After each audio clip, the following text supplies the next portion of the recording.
വാൽപ്പാറ വാഹനാപകടം നടന്ന് ഒരാഴ്ച പിന്നിടുമ്പോഴും ഇരകളായ കുടുംബങ്ങളോട് സർക്കാർ കടുത്ത അവഗണന കാട്ടുന്നതായി പരാതി. 10 പേരുടെ ജീവൻ കവർന്ന മഹാദുരന്തമായിട്ടും ഇരകളെ സഹായിക്കാൻ സർക്കാർ തയ്യാറാകുന്നില്ലെന്ന് മന്നളാം കുഴിയാലി MLA ആരോപിച്ചു. തൃശൂർ വെടിക്കെട്ടപകടത്തിൽപ്പെട്ടവർക്ക് സഹായം നൽകിയ സർക്കാർ വാൽപ്പാറ ദുരന്തബാധിതരെ വിവേചനത്തോടെ കാണുകയാണെന്നും അദ്ദേഹം കുറ്റപ്പെടുത്തി. നാടിനെ നടുക്കിയ വാൽപ്പാറ ചുരത്തിലെ അപകടം നടന്ന ദിവസങ്ങൾ പിന്നിട്ടിട്ടും ഭരണകൂടം നിസ്സംഗത തുടരുകയാണ്. മലപ്പുറം പാങ്ങ് GLP സ്കൂളിലെ അധ്യാപകരും ജീവനക്കാരും സഞ്ചരിച്ച വാൻ 300 അടി താഴ്ചയിലേക്ക് മറിഞ്ഞാണ് ദുരന്തമുണ്ടായത്. 8 സ്ത്രീകളും ഒരു കുട്ടിയും ഉൾപ്പെടെ 10 പേരുടെ ജീവനാണ് അന്ന് പൊലിഞ്ഞത്. മുണ്ടത്തിക്കോട് വെടിക്കെട്ട് അപകടത്തിൽ മരിച്ചവർക്ക് ധനസഹായം നൽകാൻ കഴിഞ്ഞ മന്ത്രിസഭായോഗം തീരുമാനിച്ചപ്പോൾ വാൽപ്പാറ ഇരകൾ തഴയപ്പെട്ടു. സ്വന്തം വകുപ്പിലെ അധ്യാപകർ ഇത്ര വലിയ അപകടത്തിൽപ്പെട്ടിട്ടും വിദ്യാഭ്യാസ മന്ത്രിയോ സർക്കാരോ കാര്യമായ ഇടപെടൽ നടത്തിയിട്ടില്ലെന്നാണ് ഉയരുന്ന പ്രധാന ആക്ഷേപം. അപകടത്തിൽ നിന്ന് തലനാരിഴയ്ക്ക് രക്ഷപ്പെട്ട വാൻ ഡ്രൈവർ ഫായിസ് ഇപ്പോഴും ഗുരുതരാവസ്ഥയിൽ ചികിത്സയിൽ തുടരുകയാണ്.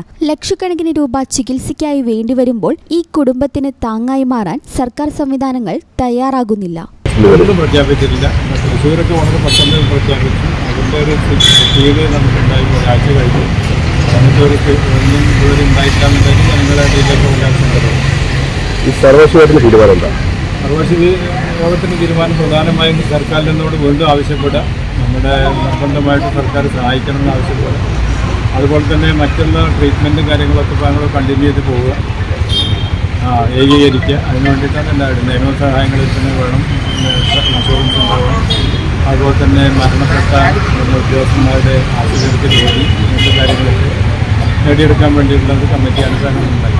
പെരിന്തൽമണ്ണയിൽ നിന്ന് വിനോദയാത്രയ്ക്ക് പോയ 13 അംഗ സംഘത്തിന്റെ ജീവിതമാണ് ഒറ്റ നിമിഷം കൊണ്ട് തകർന്നടിഞ്ഞത്. മരിച്ചവരുടെ കുടുംബങ്ങളും പരിക്കേറ്റവരും വലിയ സാമ്പത്തിക മാനസിക തകർച്ച നേരിടുമ്പോൾ സർക്കാർ ഇനിയെങ്കിലും കണ്ണു തുറക്കണമെന്നാണ് നാട്ടുകാരുടെ ആവശ്യം. ഈ ചാനൽ ന്യൂസ് മലപ്പുറം.